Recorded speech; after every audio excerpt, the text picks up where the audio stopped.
thank you to QStar for disseminating the event and for participating also in some of the panels later on. Thierry and I are going to be your hosts today. We're hosting two panels, one that is looking at quantum implementations from Europe, and we'll have you ask us questions and open up the floor for you to resolve any of the burning doubts that you might have about where quantum is today and where you should be looking at using quantum solutions. But we also have an investor panel that has participants and essentially people who've put the money where the mouth is across quantum applications, both hardware and software, not just in Europe, but also from APAC as well, from Asia. So without further ado, Thierry, would you like to say also some few words, and then we can pass on to Olivier for our keynote speech. Thank you. Absolutely. Thank you, Tanya, and good morning, good afternoon, and possibly good evening to all of you. Great to have you with us today. For those of you who don't know me, my name is Thierry Boteler. I'm Executive Director of the European Quantum Industry Consortium, QuIC as our acronym. Our association brings together many European players dedicated to growing quantum and quantum technologies across the board. Today, we're home to more than 180 different entities, companies mostly from across the continent, as well as research organizations, research institutes, and others, all pushing to bring quantum to the foreground. We're very pleased today to have this webinar, to be able to welcome you. And I hope that over the course of this session, you'll get a feel for some of our members, who we are as an association. And afterwards, if you would like to find out more, I strongly encourage you to visit our website. You'll find us under euroquic.org, as well as on LinkedIn, where we highlight, portray our activities, our missions, some of our publications as well, and very happy to keep the dialogue with all of you. So with that, back to you, Tanya, and for the first talk in today's session. Thank you, Thierry. And before we go or hand over across to Olivier, I would just like to reiterate Thierry's message there that, if you do want to get involved with the QuIC, then please do reach out either during the session or afterwards. We really would like to make sure that we're representing the whole community. These are exciting times in quantum. Regardless of the role that you play, this is an ecosystem that needs to continue to grow, and to have a voice that reflects the perspectives and views and hopes and aspirations of everyone. And to just, I think, set the scene for what those hopes and aspirations can be, Olivier, please take the floor, the stage, and share your view. Is that, yes, Thierry, you have a comment? Indeed. Sorry, one remark I forgot to mention. Simply as a courtesy to those who will be on stage speaking, we would kindly ask all of you in attendance today to please turn off your cameras and mute yourself through this session. If you have questions, we absolutely encourage them. Please write them in the chat. We will do our best to monitor them, and we'll give time as well for question and answers at the end of each session. So kindly, again, turn off your cameras, mute yourselves, and should questions come up, please feel free to type them in the chat. Thank you all. Thanks, Thierry. But just to say, we also have a magic button that says mute all, so anyone that forgets, we can press that magic button as well. But anyway, Olivier, over to you now. Thank you. So first, thank you, Tanya, and thank you, Thierry, for the invitation. I'm very glad to be here. Quite a lot of well-known faces in the audience. And the subject I was asked to speak is why is investing in quantum different? So I'm Olivier Tonneau, partner at Quantonation, investor dedicated to investing in quantum technology. So we invest worldwide at early stage up to Series A and B, and we invest in quantum communication, quantum computing, and also sensing. So all segments of quantum technology. And it's fair to say that financing a quantum startup is something a bit different than a traditional one, and I will try to go into a bit more details on why is it different and really specific. Can someone confirm yes. that? Yes, okay, we can see that. Fine. Thank you. Excellent. So it will be a short presentation, 10 minutes or so, and we'll keep a few minutes for question.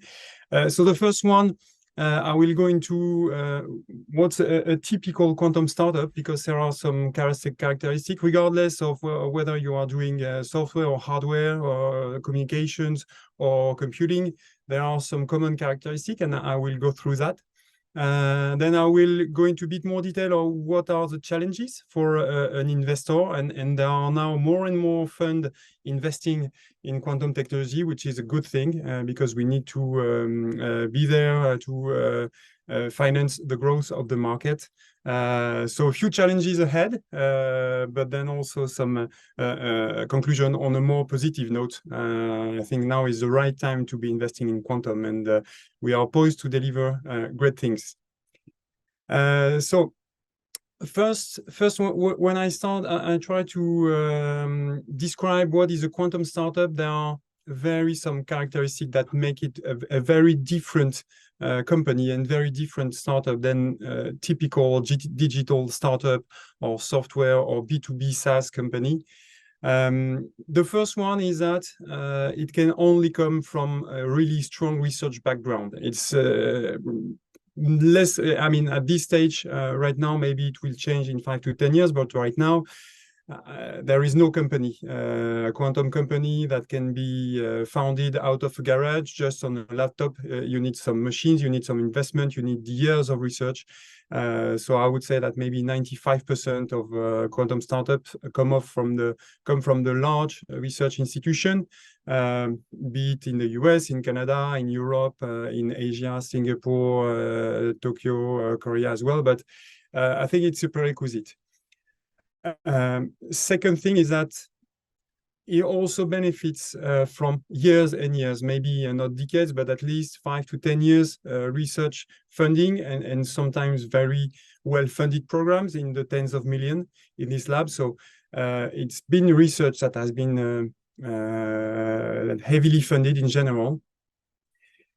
When a startup is created, research is mainly over. In some cases, there are still some bits of research to be done, but we are facing engineering challenges, meaning we know that in principle it can work, but still there's a lot to do and a lot to develop in order to transform this first prototype and ideas into a true product that you can show to potential industrial clients.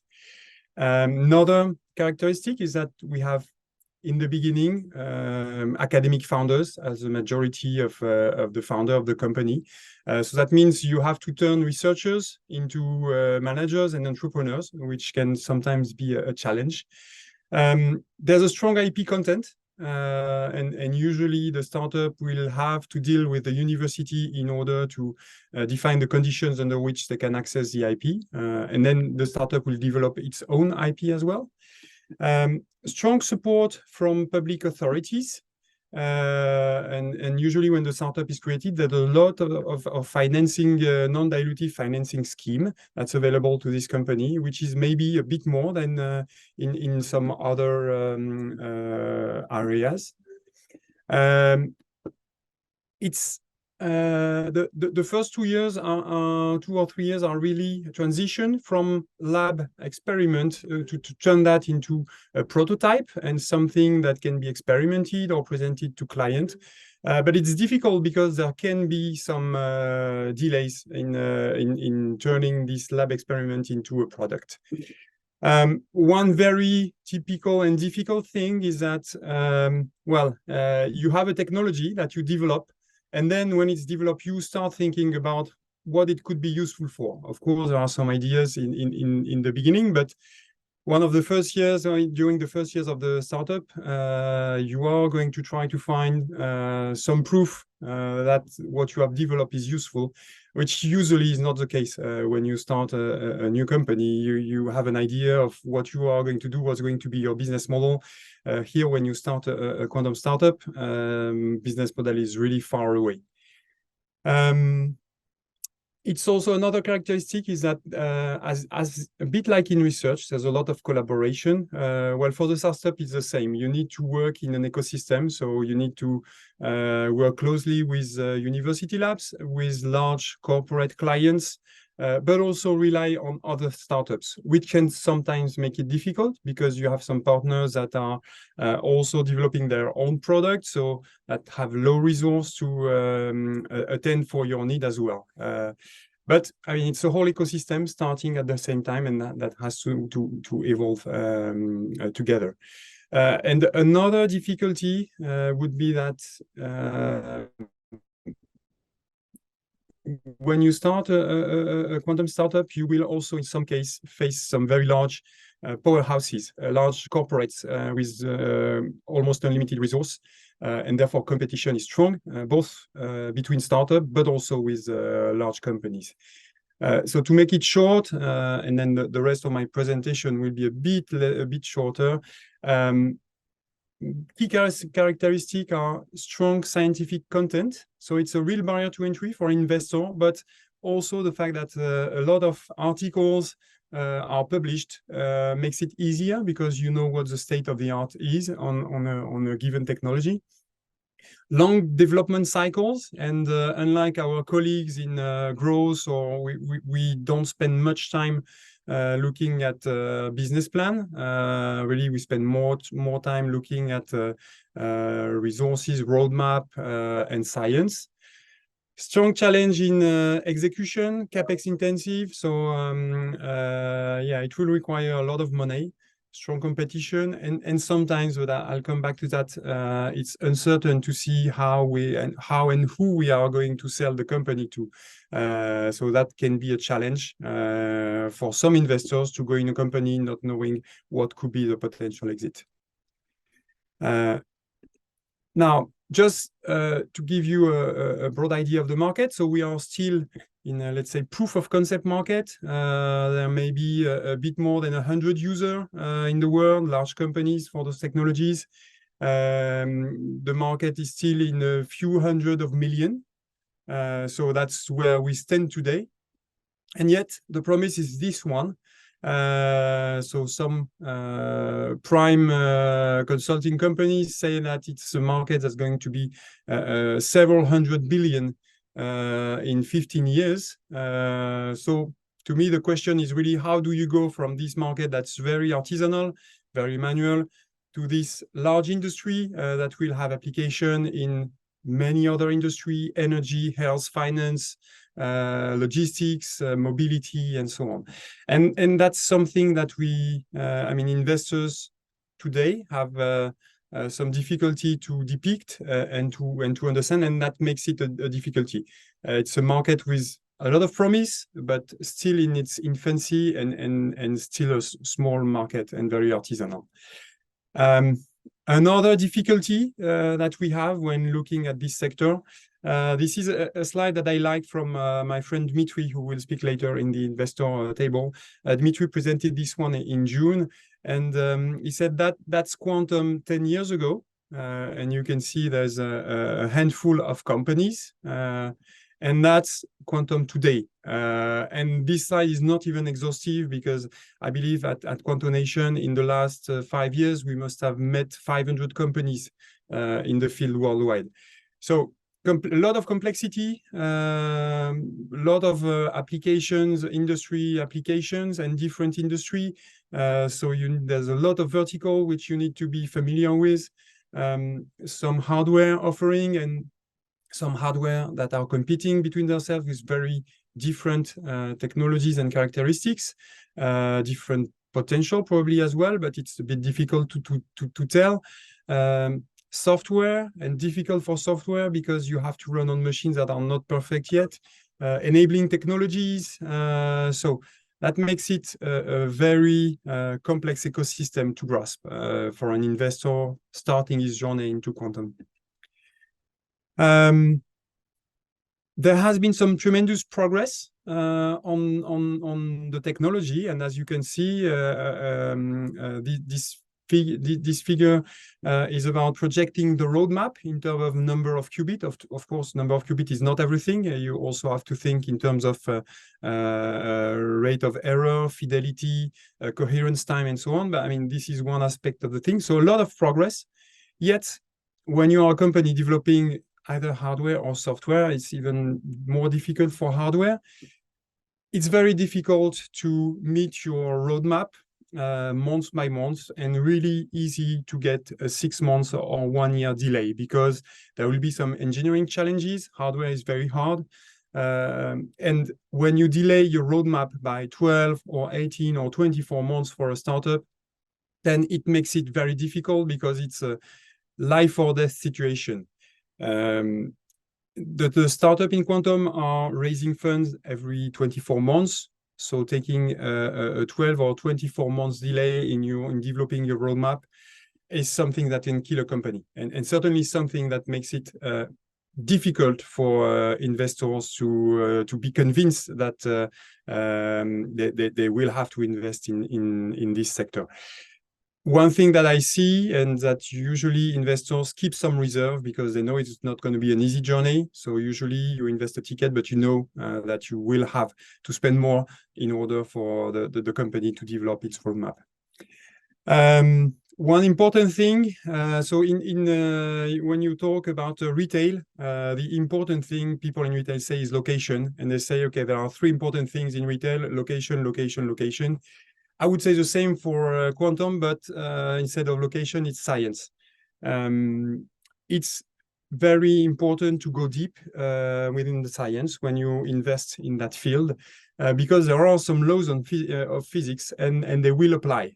So you need to know what's possible, what's not possible, and you need to be able to have a grasp on whether the technological roadmap is something that's reasonable, sound. What are the key roadblocks to overcome? And the key question when you invest at early stage is really, how much resource will the company need in terms of people, in terms of investment, in order to be able to deliver that roadmap. Another difficult aspect is building a team. When you start a company, it's pretty much the same setting as in a lab. You have 2 or 5 PhDs in quantum physics, and you are mainly working on technology and science. Now, when the company starts to develop after 12, 24, 36 months, you will need to integrate some more classical profiles in engineering, in software, some corporate function as well, communications, finance, and so on. You will have to go into business development. And what we can see is that it can be difficult to integrate this new profile. It's really sometimes a very different culture. And talking about business development when you're deep grounded in science is not always easy. So there's also a challenge there, how to go from a nice lab experiment and a small team of quantum physicists and transform it into a real cooperation with different and more classical functions. Last but not least, there's a factor that needs to be taken into account when investing in quantum, is that there is, to a certain extent, some sovereignty issues.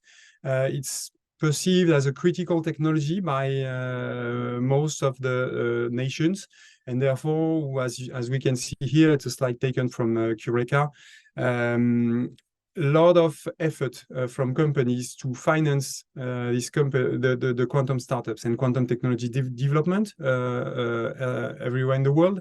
Now, the difficulty it makes is that I was speaking about exit.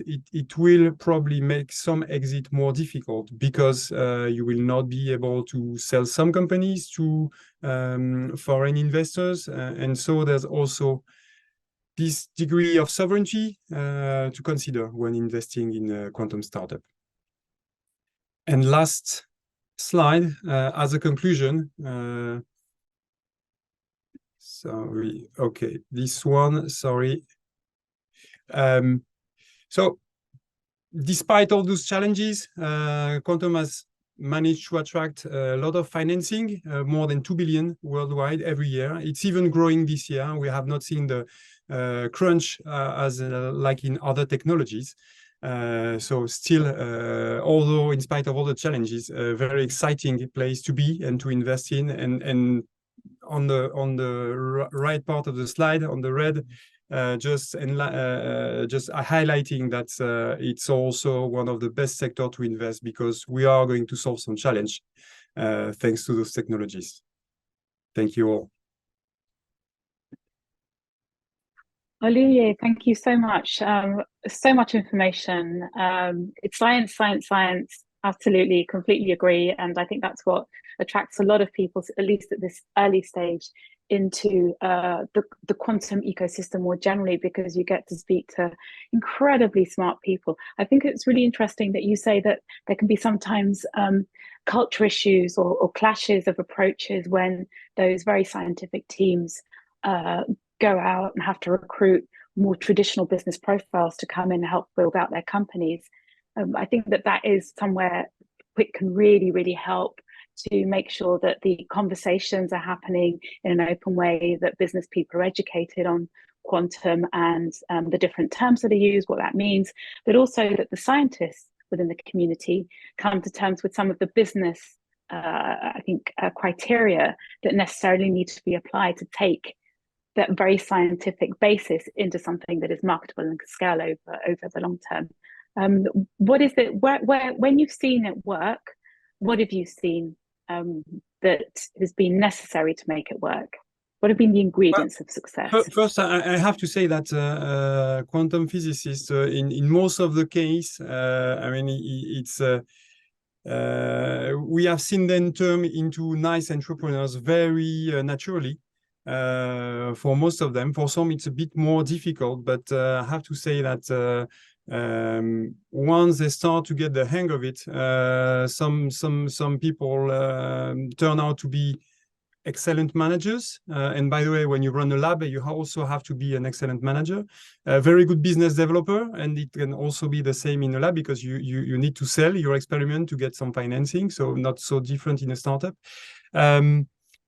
But still, I mean, it's the challenge is more growing. When the question is when, what profile, what time, and this can really depend on each company's roadmap.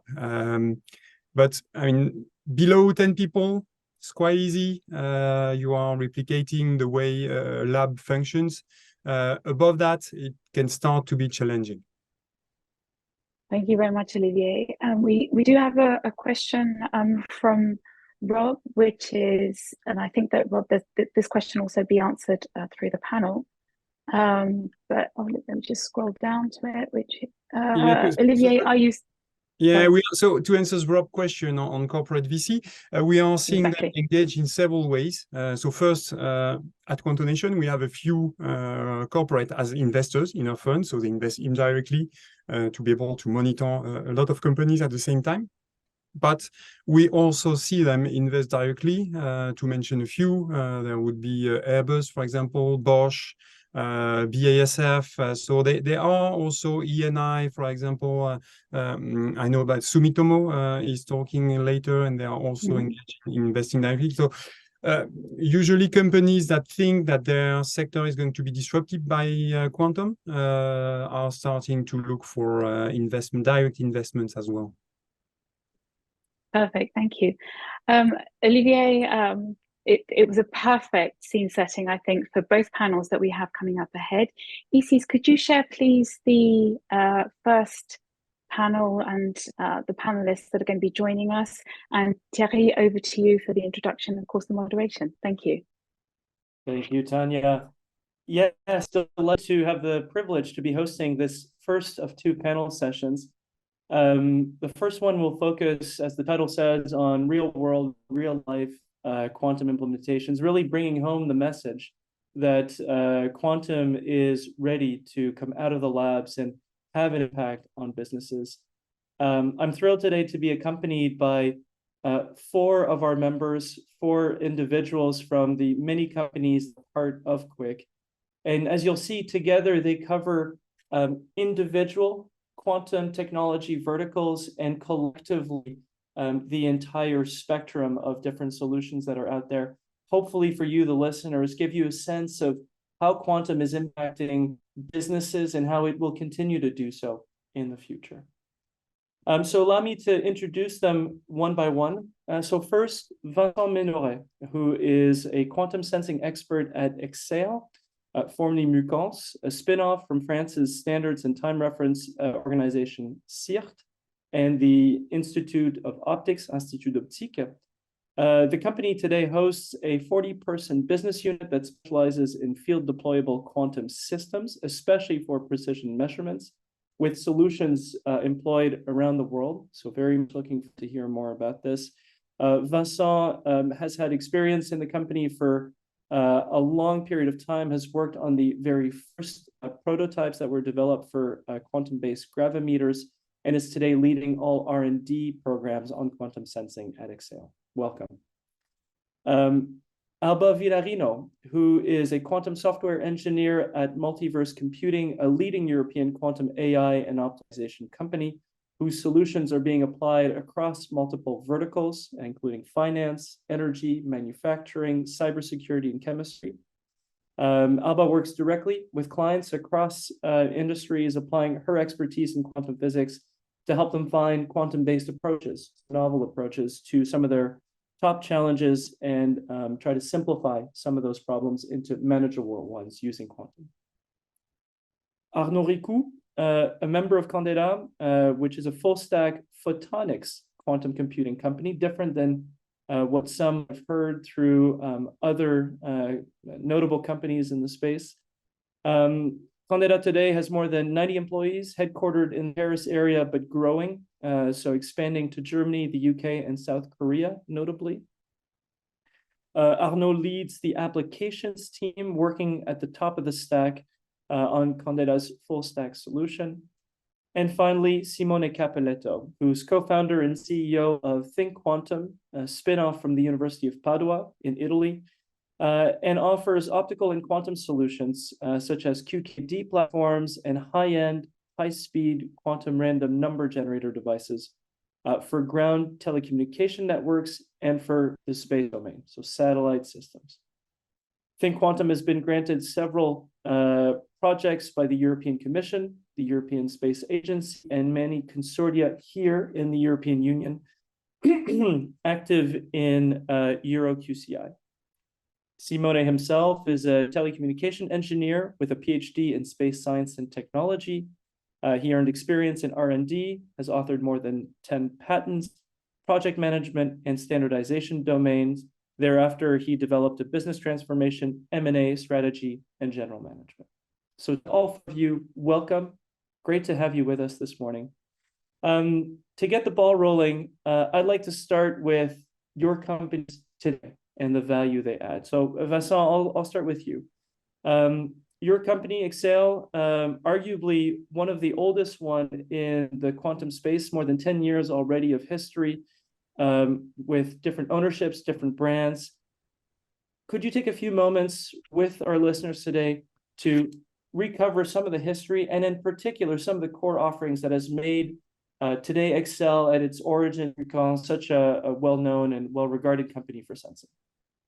Yep, sure. So yeah, as you said, we started more than 10 years ago. The company was founded in 2011. So it was way before there was this a lot of enthusiasm on quantum technologies. We were kind of an alien on the scene at that time. For us, it all started with research from 2 French labs on quantum sensing. And so the first line of products we had in sight was making gravity sensors, because it was clear that cold atoms offered the opportunity to build very high precision sensors that could be used on the field, and there was no classical alternatives that were of sufficient quality, I would say. And making it clear that our first users would be non-quantum specialists, one of our challenges was actually to make systems that right from the start would be black boxes for the end user. So we put actually a lot of effort into hiding the quantumness from our systems to make them easy to use and easy to deploy on the field. And I'd like to jump back on what Olivier said about having engineers. The first employees in Mucans were actually electronics and mechanics engineers who had an industry background. And so right from the start, they provided us some insights on how to build a product directly and not just a one step further lab experiment. And I think that was really key to the first prototypes and instruments we made that are now deployed on the field to monitor like volcanoes, for example.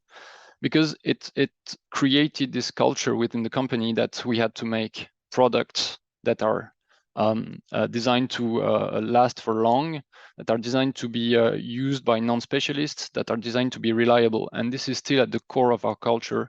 All the laser systems we make for quantum computing companies like Pascal, we put a lot of effort into making them reliable, so that for Pascal, when they buy a system, for them it's just like a black box. They can just press start and it just works, and they don't have to put a lot of effort into this part, and they can focus on what they do, which is the quantum computing.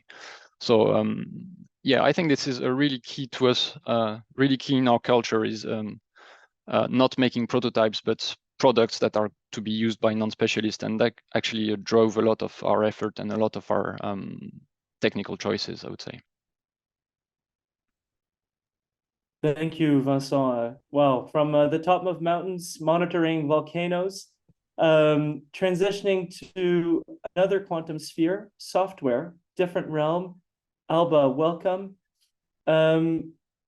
Most recently, Multiverse specializes in quantum-inspired solutions. One of the topics that has been emphasized by the company, and I think has created quite a bit of interest, has been this idea of quantum business benefits to customers, really bringing this home about near-term benefits.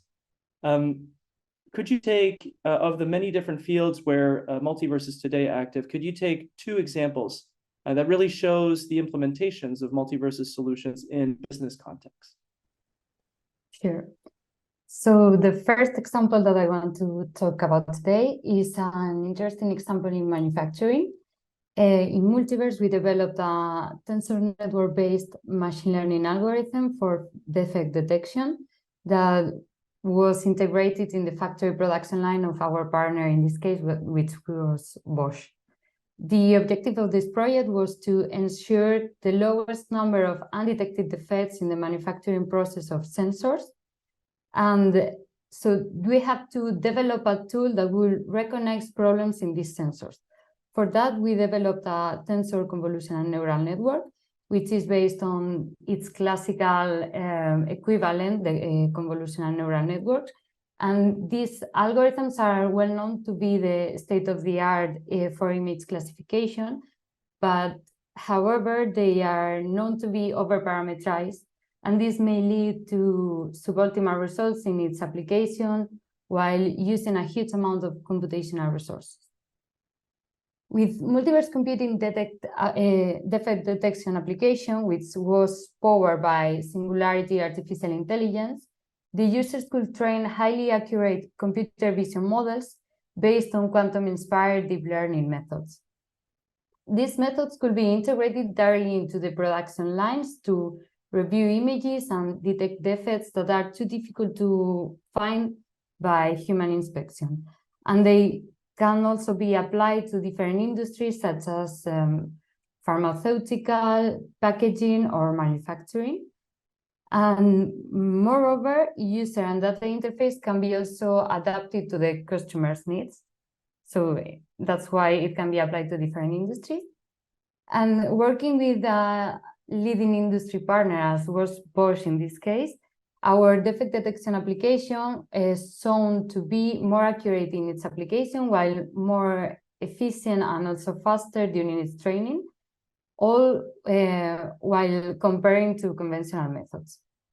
This application is currently in production in our product called Singularity that I already mentioned. The second example that I want to talk about today is an energy-related project that we are currently working on right now. And this project is in collaboration with our partner, Iberdrola. Well, the goal of this project is to solve the battery allocation problem within an electrical distribution network.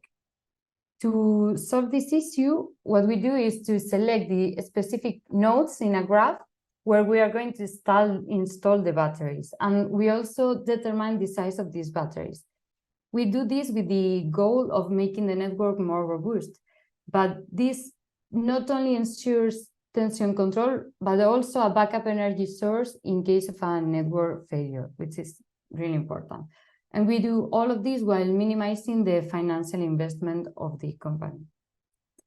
The method that we use in this case is to divide the electrical network in different zones, depending on where some switches are located. These switches are built with the aim of isolating these specific areas or zones in case of the network failure. Following this method, we are able to reduce the graph problem and making it simple and adaptable to our hardwares that are available nowadays. Whereas, well, once this project is finished, we will as well deploy it into our product, Singularity, and make it accessible to our users. And that's it for my two examples, defect detection and battery allocation in electrical networks. Sorry. Thank you. Thank you, Alba. And I think interesting, in both cases, showing improved performance over current methods and typical methods. And I think that shows the power of the promise that quantum deliver already now today. Thanks.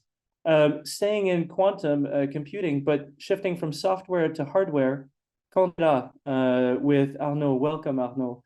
I mentioned it in the brief introduction. The company specializes in photonics quantum computing, so a little different perhaps for some of our listeners. It also recently announced a new fab near Paris and cloud-based access for its computers. Can you tell the listeners a little bit about Quandela's tech, what it's about internally, and some of the intriguing applications that have been uncovered by customers?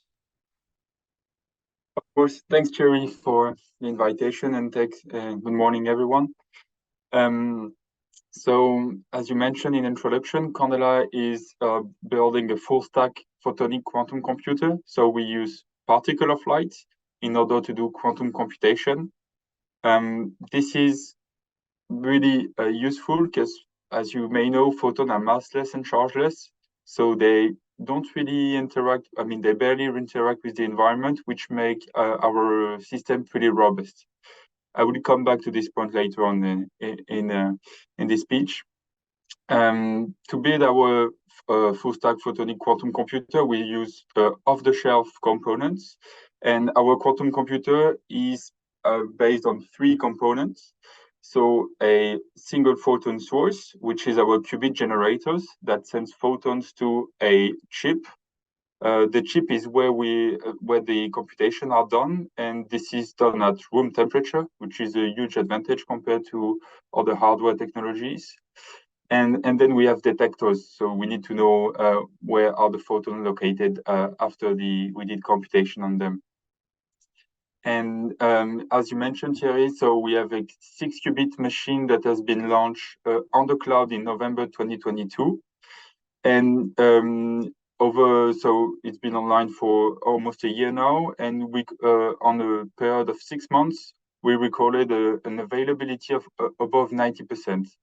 And this is thanks to our, the great work that has been done by our software team to have a robust and compiler software stack, and also that we have integrated automatized calibration using machine learning, so that our device, is really robust. It can stay 6 months straight online with above 90% availability.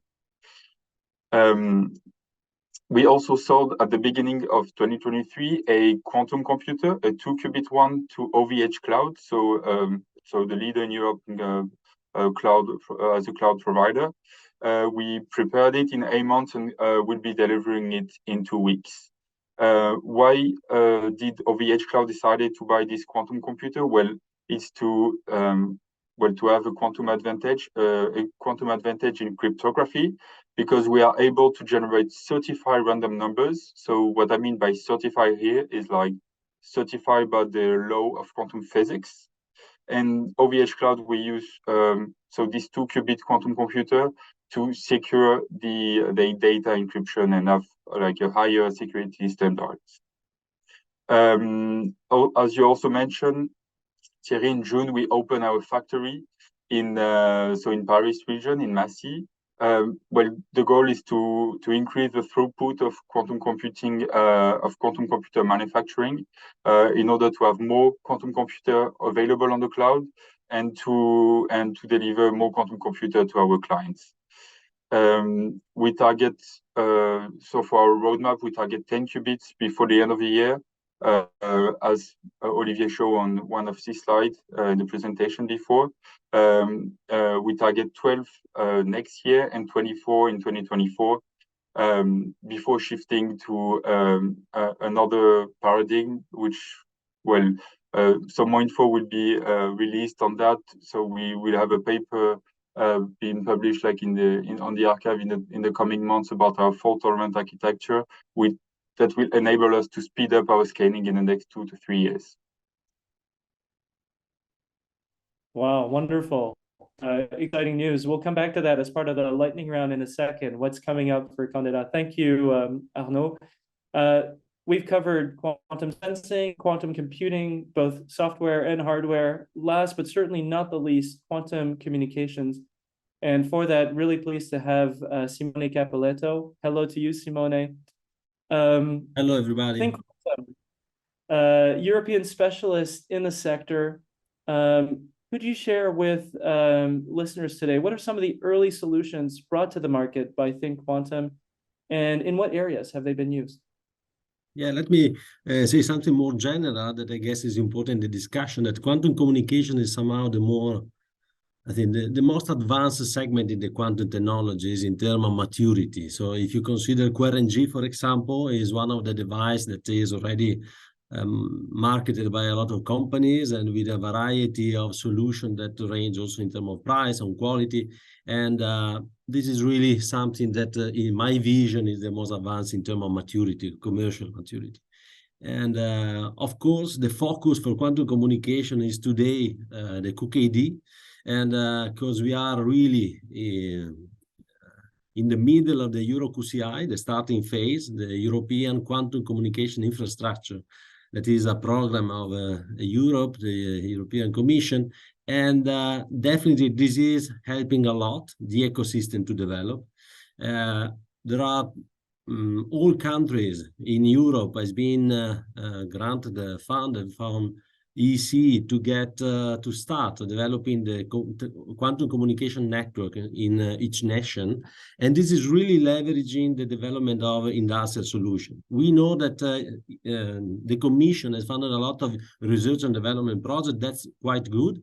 But funding the consortia that then has to buy products is really helping company because they push to be industrial companies in the market. And as was said already before, the challenge for the quantum technology is to bring physics in the market. So with real industrial and commercial solution. And this is really a very effective way where to push company to compete in selling products, in having industrial solution for the request of the different consortia in different nations. Another point that is quite important at the moment is that this starts of quantum network in each country is somehow increasing the awareness of the telecommunication ecosystem of every country about quantum communication. This is also putting the basis for example, for the next phase that will be private adoption of quantum communication.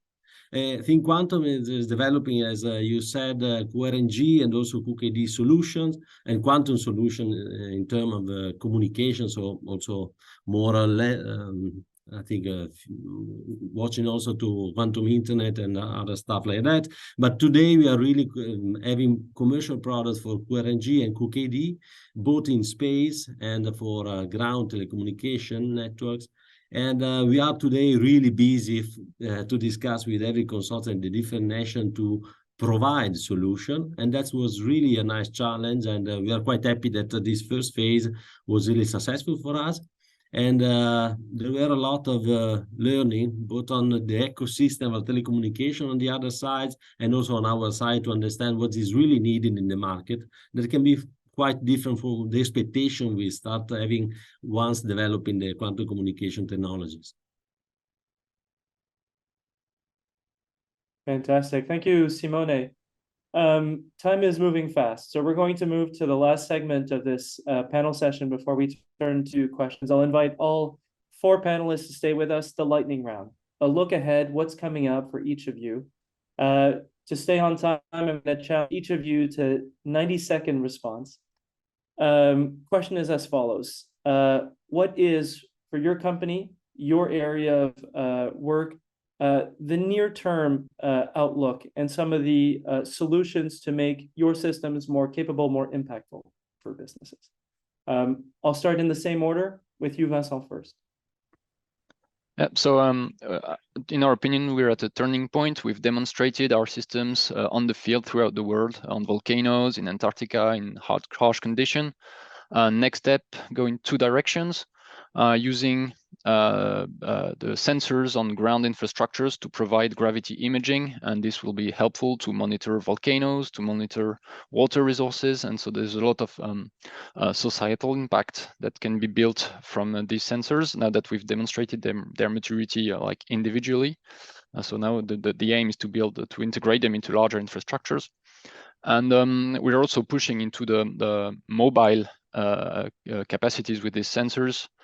Basically, we want to put the gravity sensors on ships, on mobile vehicles on the ground to do some mapping, and this will help to monitor resources, to detect buried structures, to help monitor the oceans, for example. You know that understanding what lies deep in the oceans is a strategic orientation for many countries, and so quantum sensors have a great role to play in there, and we're definitely excited to go in this direction, and we feel that it's the right time now where the technology is mature and there is some applications coming up. Super, thanks, Vincent. Alba. Well, at Multiverse Computing, we are building a software as a service platform called Singularity that I mentioned already, and it contains quantum and quantum-inspired algorithms. It is designated to make advanced algorithms very simple to integrate and gain advantage from. It is divided into two different parts, Singularity Artificial Intelligence and Singularity Optimization, and it can be used to tackle a broad range of use cases. Well, we are client-driven, and this is one of our main differentiators at Multiverse. Every time we developed a new solution, we integrate it back into Singularity to make our platform more robust and offer the best to our clients. It can be adapted as well, as I already mentioned, I think, in terms of deployment and front-end, and for that we are building an architecture that allows the user to access different solutions as through Python packages, Excel plugins, or web applications. For example, the web application interface for Singularity empowers our clients to interact with different parameters directly through the web. And this results in a tailored solution to their specific challenges. And we are continuing to refining Singularity, ensuring that it remains at the forefront of the quantum and quantum-inspired algorithms and software, and deliver even greater impact for real-world business. That's all. Thanks, Alba. Continuing the lightning round, to you, Arnaud. Thanks, Thierry. Yes, so we believe we have an edge in quantum machine learning because so we are using photons that they can be naturally used as qubits and not only qubits. And this enables us to work in a much bigger feature space, especially for quantum machine learning application. And well, to do that, we need to count the number of photons we have at the output of our device. And so we're working on installing these two detectors in our device. And recently we announced a new feature on our cloud, enabling us to count the number of photons at some outputs of our device. And this has a lot of application, maybe for solving differential equation, for classifying data points, and so on. Another application I'd like to mention is that we're able to solve interesting graph problems with a algorithm that is really close to our hardware. So you may have heard that computing a permanence, roughly speaking, is what a photonic quantum computer does really nicely. And this is how we proved quantum supremacy with experiment in China, for instance. Well, we found an application linked to this permanent computation, and that is a graph problem application. So scaling up our device, we're really looking forward to have to apply this algorithm and have useful and practical quantum advantage, hopefully thanks to this application. Thank you, Arnaud. And Simone, to you the final word. Yeah, I guess we have three different drivers at the moment. On one side, the QuiC, that is the item that has definitely a broader market, but the challenge there is really to push for the adoption in different verticals. No? Somehow the big opportunity is also a big challenge. For what concerning the QuiC for terrestrial segment, let me say that we are quite happy of all the design win that we got so far in the Euro QCI, and the challenge is to maintain this and to transform somehow this in a market share of the future fully private market. And last challenge we have currently a good positioning in the space quantum communication. So we are part of one of the consultants for Zaga, and our challenge will be really to maintain this position also in the deployment of Zaga, so in the deployment of the space domain infrastructure of Euro QCI, and also to be a reliable partner for partner from a new space economy somehow. So having private initiative for providing quantum keys from a constellation of satellites. These are the three challenges that we set to ourselves. Plenty to come. So thank you all four of you. It's now time for questions. I invite listeners, as you went through this session, if you do have questions, please type them in the chat. We'll try and give time for each of them. I will scroll back and look at one that came while you were speaking, Vincent. You mentioned in your first address a black box, this idea that Exail is really, or at the time Niccolo said, really focused on creating a system that was as simple to use as possible. And the question is, did it work? Did having that black box approach pay off? Yeah, well, it not only worked, but was absolutely necessary.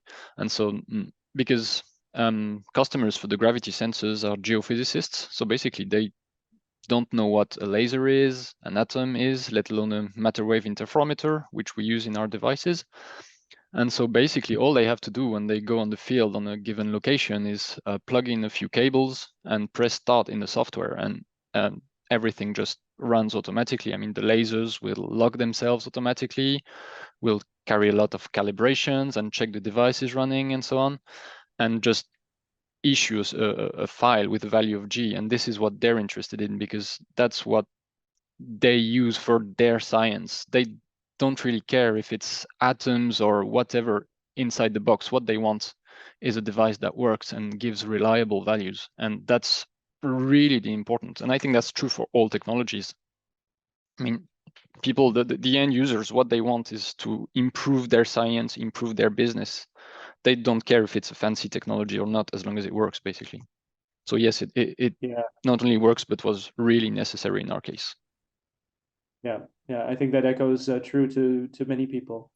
There's a second question that I'll try and condense and interpret as best as I can, and I think it's directed to you, Simone, on communication. So the idea to rethink infrastructure, critical networks.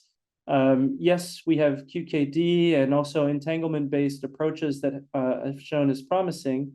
But as Edwin writes, since he started working on alternatives for network communications, to prepare the way for how to control information in spatial and dimensional ways, there's also been new approaches, PQC, post-quantum cryptography, as a way to think about alternatives. So maybe to put it all together, in your words, that handshake, that coexistence between post-quantum cryptography and notably quantum key distribution, possibly expanding even further into what some have called the quantum internet, entanglement, maybe too far for today's conversation, but still in your words, that handshake, that coexistence between those various quantum solutions. Yeah, let me say that when we talk about quantum internet, we are talking about a completely different level of readiness. So it's more like a mid long-term scenario that we have, and definitely interesting for the potential that can leverage, also combining quantum computing, blind computing. I think very, very interesting, but definitely lower in the maturity readiness. Combination of, I think that's a question that is quite common about how to deal with QKD and PQC. I guess they have completely different approach. I think PQC is somehow the traditional classic approach, but changing algorithms, and basically is still security based on computational complexity. That's is not. I think it is what it is. It's a computational complexity, but is much easier to be implemented. You don't need to interact with the infrastructure. On the other side, QKD has a completely different security because it's based on physics and is much future-proof. But on the other side, you need more, let me say, interaction with the infrastructure, so much investment and so on. So I guess I think majority of the community agree that there will be a combination of those technology. QKD much stronger in the infrastructure and maybe the last mile on PQC, and then variety of overlapping of this. Also, I think the more technology you have, the more is the security. So at the end, combination of both will be the solution for the future. That is my viewpoint, and I guess also majority of the community. Thank you, Simone.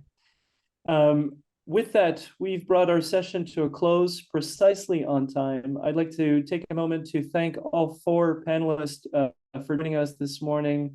Thank you all, and I hope to listeners, this has been helpful, get a sense of the different quantum verticals that exist, and of course, the company is part of QuIC. To be in touch with them and to find out more about our association, as I said at the very beginning, I encourage you to turn to our website, turn to our LinkedIn profile, and we'll be happy to connect you with these folks. So on that note, Tanya, back over to you. Thank you very much, Thierry, and esteemed panelists. So this next session, we're going to be looking at where quantum is from an investor perspective and why they are looking at quantum investments now when they expect to see some results and benefits from those investments. And we have a stellar panel, as is always the case when we do things within QuIC. Dmitry Galperin, he's a partner from Runa Capital. We have Emily Meads joining us from Speedinvest. Stephen Nundy, who's actually joining us from Dubai. So thank you, Stephen, for making the effort. He's a CTO and partner at Lakestar. Richard Crossfield, who is from a CVC, Sumitomo Corporation, but also the director at Presidio Ventures, and Sami Mughrabi, who's a managing partner at Asmos. We've got amongst all of the panelists a huge amount of experience in investing in quantum. Some of the companies that they've invested in include QFox, Planck, Pascal, Idée Quantique, Orca, Oxford Ionics, Arkit, Terra Quantum. So, you know, all of those companies are, I think, bastions of what the quantum future looks like. They span everything from software through to, you know, deep hardware, and all of them are building unique capabilities into the system. So welcome all. Could I ask you to just maybe start with a 60-second introduction about your company and your specific experience in investing in quantum? And I'll just call you out individually. Dmitry, would you like to start, please? Yeah, absolutely. Thank you. I'm a partner at Runa. Sorry. I'm a partner at Runa Capital, early stage VC firm based out of Berlin, Germany. We are investing in multiple themes, and quantum emerges one of the investment topics around 3 years ago. But more than that, roughly 10 years ago, we've made our first experimental investment in quantum. That was Idée Quantique back in the days. And I think that investment gave us more comfort deploying more capital into quantum technologies in the later times. So with that, we actually included quantum and deep tech as a topic to look after systematically and invest systematically around 3 years back. And with that, we've invested in a few companies. So Pascal in the computing space, QNAMI in sensing, and WeLink in quantum networks.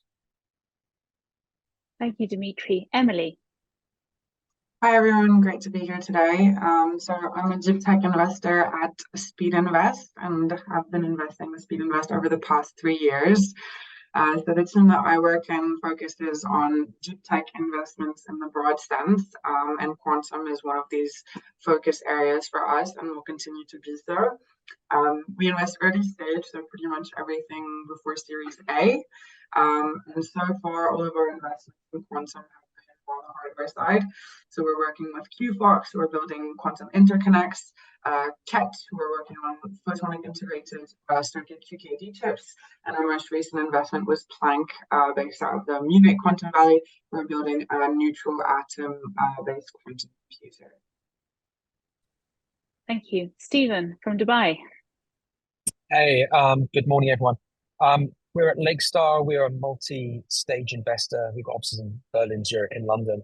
You know, traditionally, we come from the usual side of VC, a lot of history in B2B SaaS and B2C. I started building tech practice here about 4 years ago. So I've got a strong desire that we have a need to bring funding into the deep tech space. If we just wait for deep tech investors to do growth, that's probably not going to work. We also need growth investors to do deep tech. And so, as I said, we invest at pre-AA, BCD. And so my real focus is to try and look for companies in the deep tech sector that have line of sight on revenue, and we can really help them with our expertise.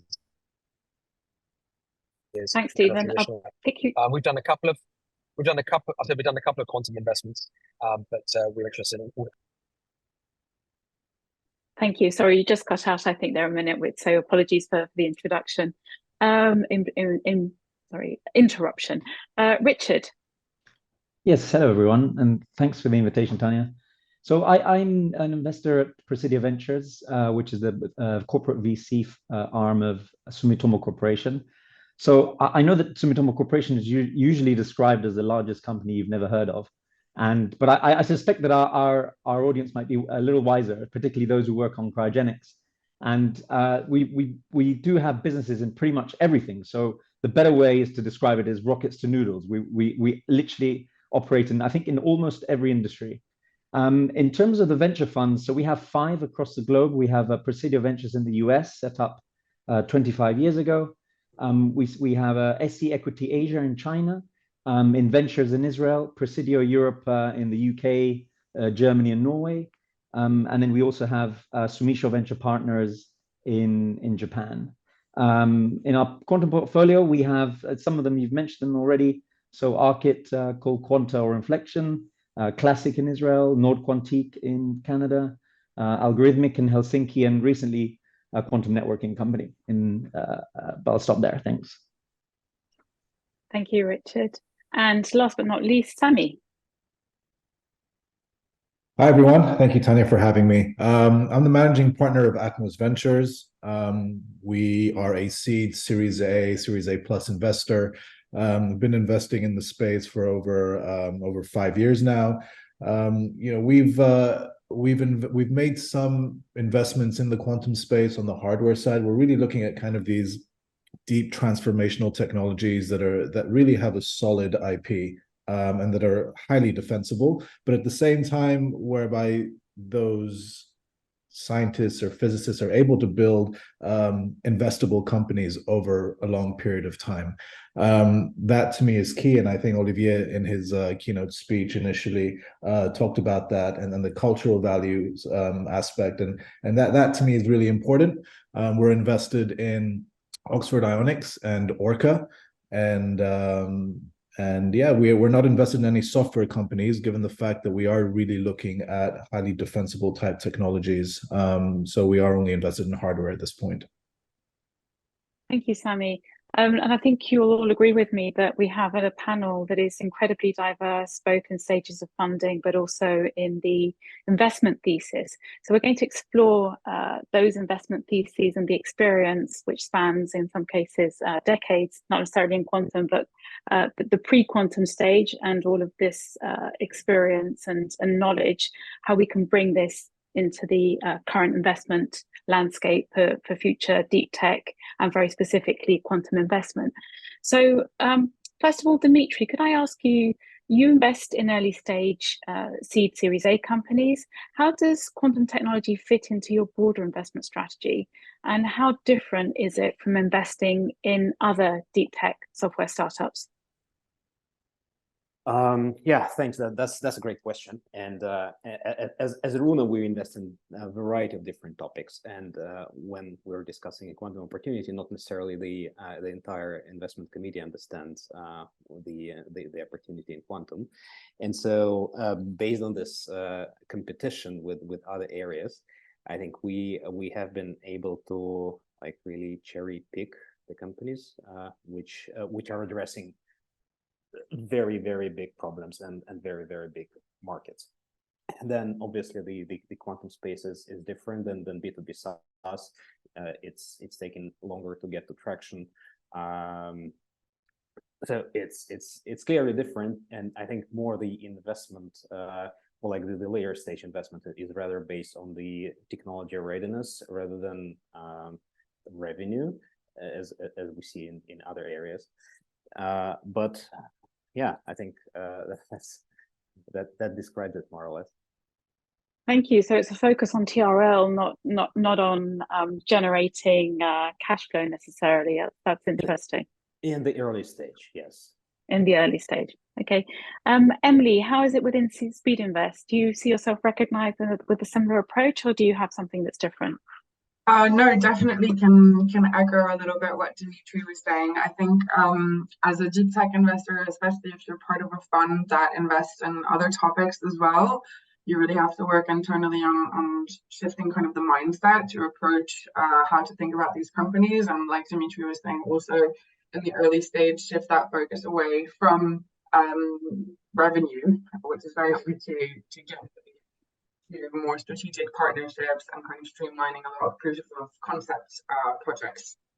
For us, so the 3 companies that I spoke of in our portfolio are 3 of 15. So quantum does represent approximately 20% of our portfolio, which is actually quite high considering how broad deep tech is, right? That covers everything from robotics to artificial intelligence to semiconductors and everything in between. So it has become quite significant for us.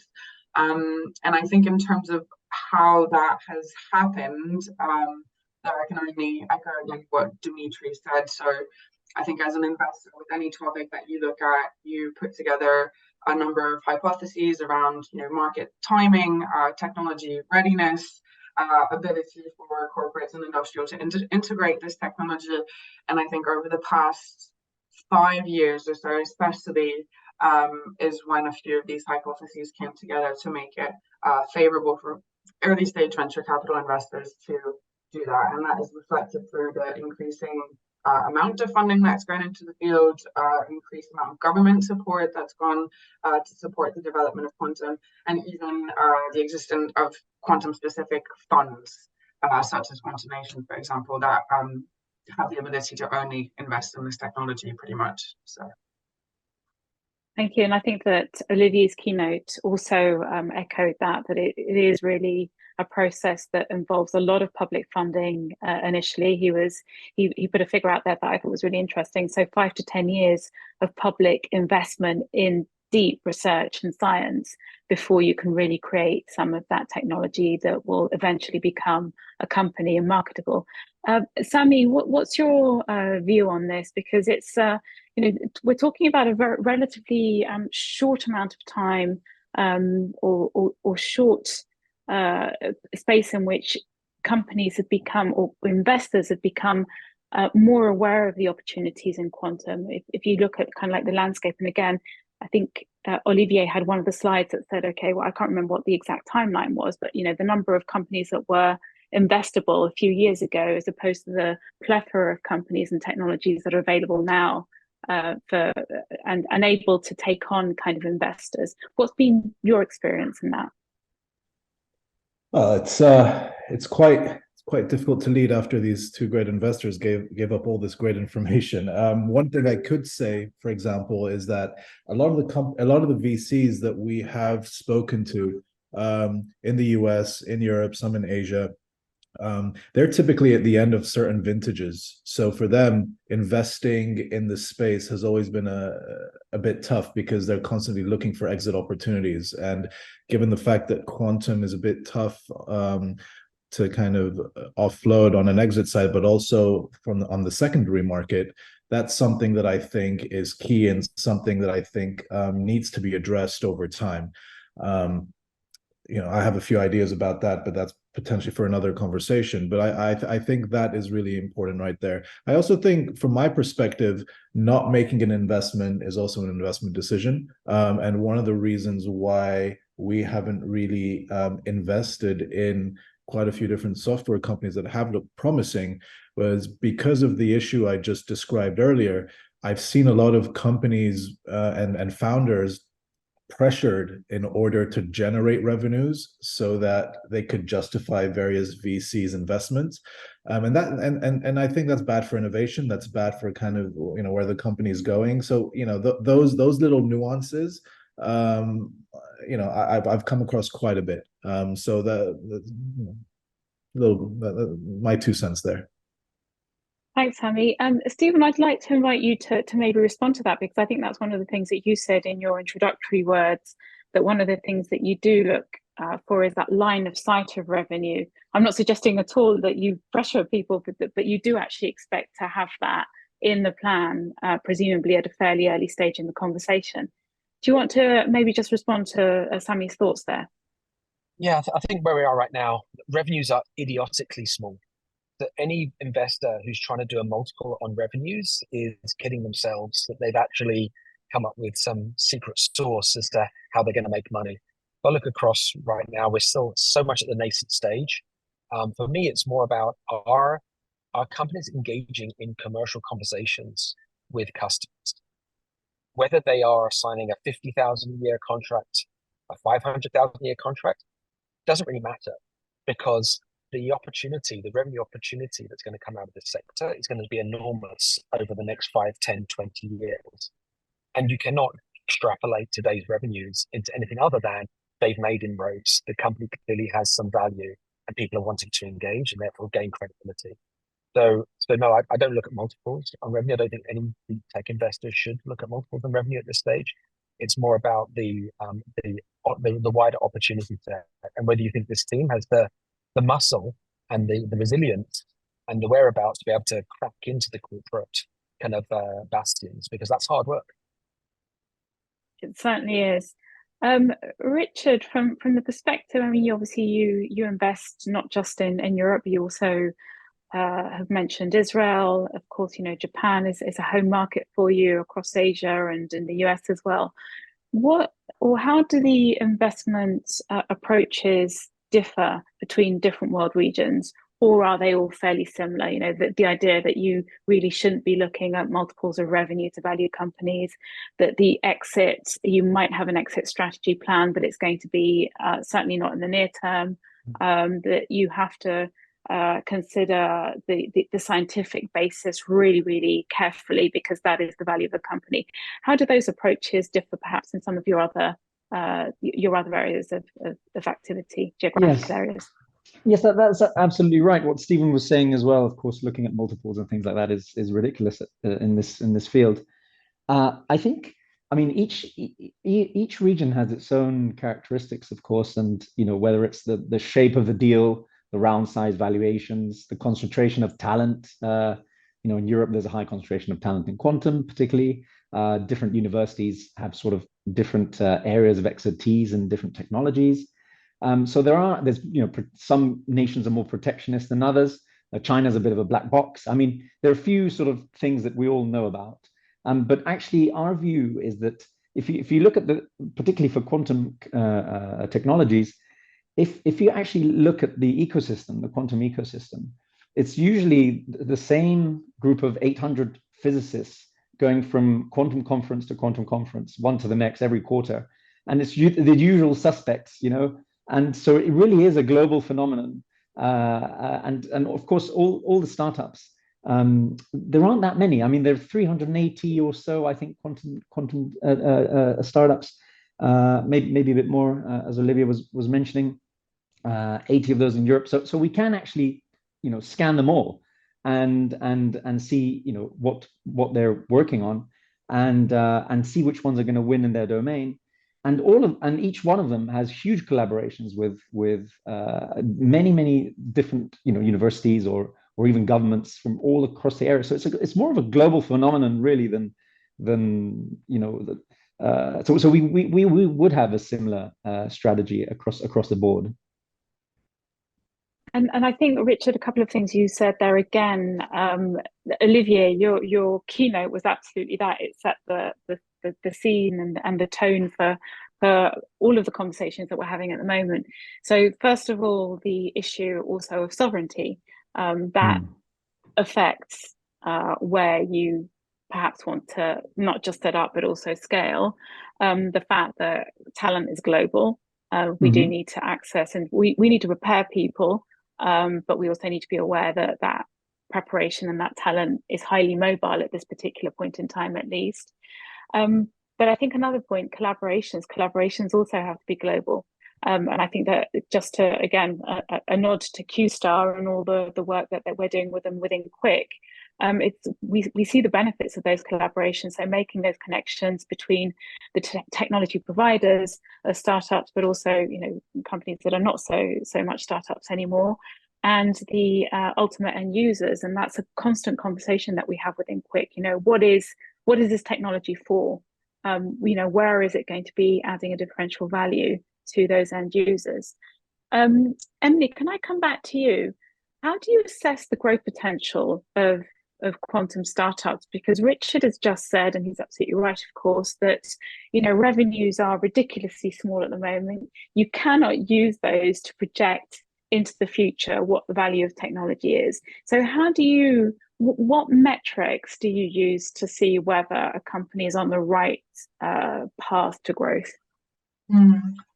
I think here I'm probably just going to double down a little bit on things that already in Olivier's presentation at the beginning and already in this conversation.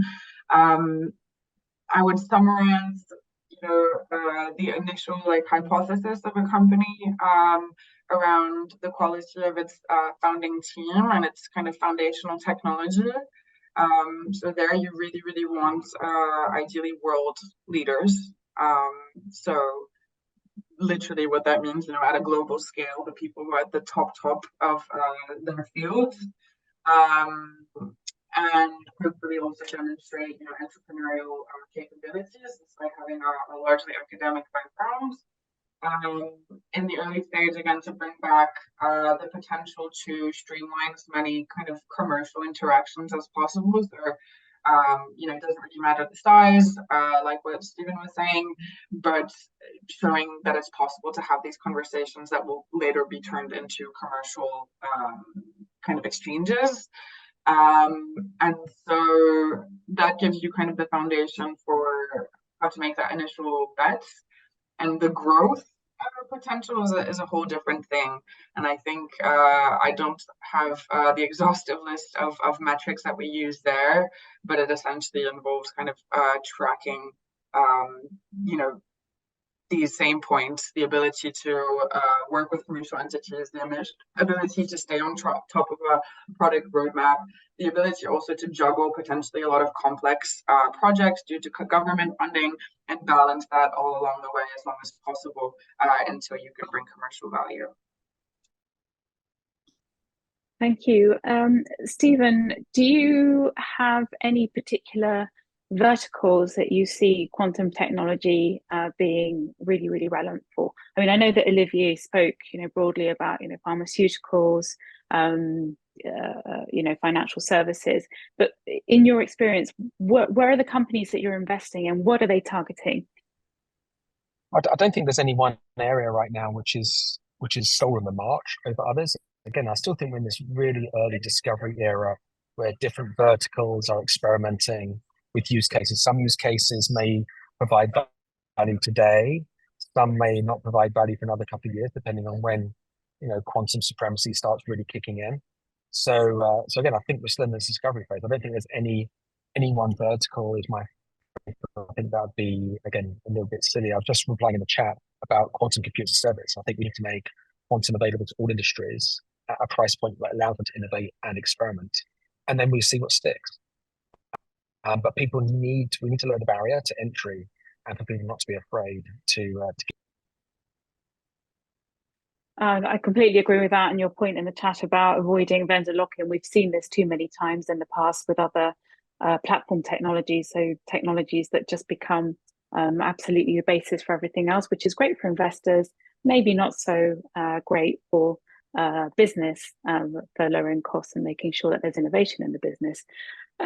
Richard, how about you? How do you assess growth? Because of course, you have a different perspective. You're a CVC, your metrics, your timeline, the way that you evaluate the value of those companies and those technologies to you is going to be slightly different to that of a non-CVC. So what is it that you look at? Yes, I mean, I think the first thing to say is that even though we are a corporate VC, we try to operate more like a VC in the sense that we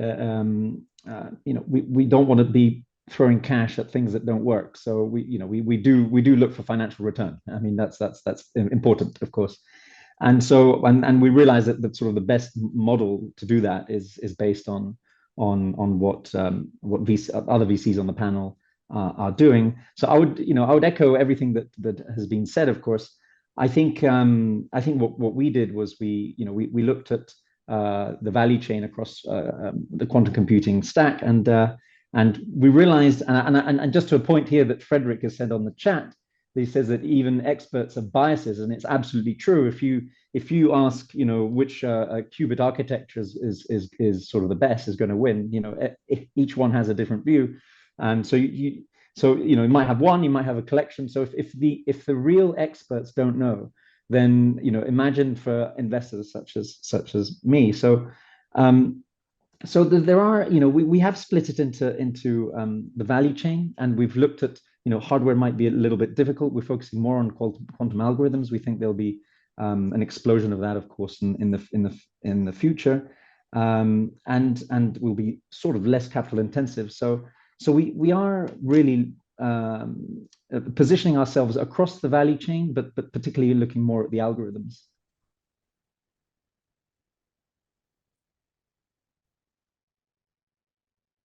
Tanya, you're muted. I think muted, Tanya. Thank you. I've managed to avoid doing that just until now. I was just saying, we've got the last 5 minutes of the panel, and I just want to, I do want to pick up maybe some of I'll scroll and see if there are any questions that we haven't answered, or invite you to answer perhaps verbally some of the things that have been discussed already. But I just wanted to generally ask whoever wants to provide an answer, do you see an OpenAI ChatGPT moment for quantum coming, say, within the next 3 years? And if so, what do you think that's going to look like? I think we're probably not 3 years. We're maybe a little longer out, but it's definitely coming. I'd rather say it's 5, 7, maybe even more. And for the computing part of it, of the stack, I mean, we'll get there once we get to the error-corrected qubits. It's hard to say how long it will take to get there, though. Oh, thank you. So that's really a great steer, actually. So possibly between 5 and 7 years at the earliest, and more likely to be in computing with error-corrected or fault-tolerant, I think is the other holy grail at the moment, isn't it? Any other perspectives on that from anyone on the panel? I think it depends on what you mean by the ChatGPT moment, right? There's a lot of things that ChatGPT does awfully badly as well. I was talking at a meeting this morning. You ask ChatGPT to how a towel on the line takes 3 hours. 3 towels take 3 hours to dry. How long did 9 towels take? And it tells you 9 hours. So ChatGPT gets a lot of things wrong as well, right? So It does. I think for quantum to kind of take off, I think we need to stop talking about it as being quantum. It's like, what solution is quantum providing, and how do we make those solutions ubiquitously available to a wider group of people as possible? So actually, I've got a feeling that maybe it's going to be the UiPaths or others, the folks that can get technology into the mainstream, how they adopt quantum to solve problems. The user doesn't need to know that it's a quantum solution. They just know it's a solution. So I think we need to focus on those kind of productization opportunities. And I agree that may be 3, 4, 5 years away. But if we think we're going to have a generation of engineers leaving university who can code quantum algorithms, I think we're kidding ourselves. So therefore, we do need to think about abstract. Tanya, I'd just like to echo Stephen's point as well. I mean, I think the problems that quantum can potentially solve are massive problems and can be viewed as an impact investment. And I think that there's a huge, let's say, pool of capital that's sitting there looking to be invested into impact investment. So, we look at family offices, we look at all these various types of other pools of capital that are that haven't really perforated any aspect of the quantum industry. Technical due diligence is a problem. So, being able to identify where those are and giving them the comfort level of investing in some of those companies, I think could be an interesting game changer there. Because VCs do a pretty good job, but I think they're just scratching the surface. And I think a lot more capital needs to be put in order to have that ChatGPT OpenAI moment. Thank you, Sammy. And on that point, I just wanted to pick up on something that Stephen said, because you mentioned UiPath. And it brought to mind the idea of exit, which is, of course, something that we've been discussing separately outside of this call. What do you think that needs to happen in Europe for the exit in capital markets to be more attractive than it is at the moment? Because we really don't want another UiPath, right? So something that is invested in and grown, or maybe we do, maybe it doesn't really matter. But my point is that over 10 years, you've got the talent, and many years before that, the 10-year period is just when you've got the company, all the talent that we've invested in through public education systems, and everything else that is offered, and to create and support entrepreneurs in Europe. They, through a 10-year period, go into a phase of scaling the company. They get to something absolutely amazing, and then they IPO in the US. Is that a problem? Is that something that we should be looking at? Okay, why don't we get those exits here? What is your view on that? Again, open to anyone on the panel who wants to take on that. Look, I don't think we should get too upset about exits not happening on the London Stock Exchange or in Amsterdam. I was at an event the other day with Julia, and we're talking about that. IPOs in the UK or in Europe, that's a bigger problem. That's a geopolitical problem and an infrastructure problem. That's not necessarily an entrepreneur's problem. So an exit is an exit. An exit is good for the company, good for shareholders, good for employees. And I think that's what we should be focused on. And if European entrepreneurs can drive that, then all well and good. Thanks, Stephen. Very positive message, and thank you for a clear answer as well. I think at this point we have some questions in the chat. I would ask you perhaps just to continue answering them if you can. I think most of them have been answered as far as I can see. At this point, we will now stop the general part of the meeting and the webinar. Thank you very much, everyone, for joining. The next part is purely for Q members. For QuIC members, we have one-to-one sessions with our panelists. Before we go, Thierry, could I invite you to say some final words? Yeah, I'd like to take this opportunity again to thank all of the speakers who were on this webinar today. Thank you for taking some time showcasing, featuring how quantum is growing and the next steps to come. This is a webinar. We have more of them to come. So if you are interested in today's session, please stay connected with us. As a final opportunity, our website, LinkedIn, you'll find more details. We have a monthly magazine to keep in touch, keep pace with what's happening in the quantum world, and certainly look forward to welcoming you at a future such event. Thank you Back very to you, much, Tanya. Thierry. Thank you. And just a word on logistics. We have the breakout rooms. So I think Mattia and Eva and Isis, if you could organize those, that would be great.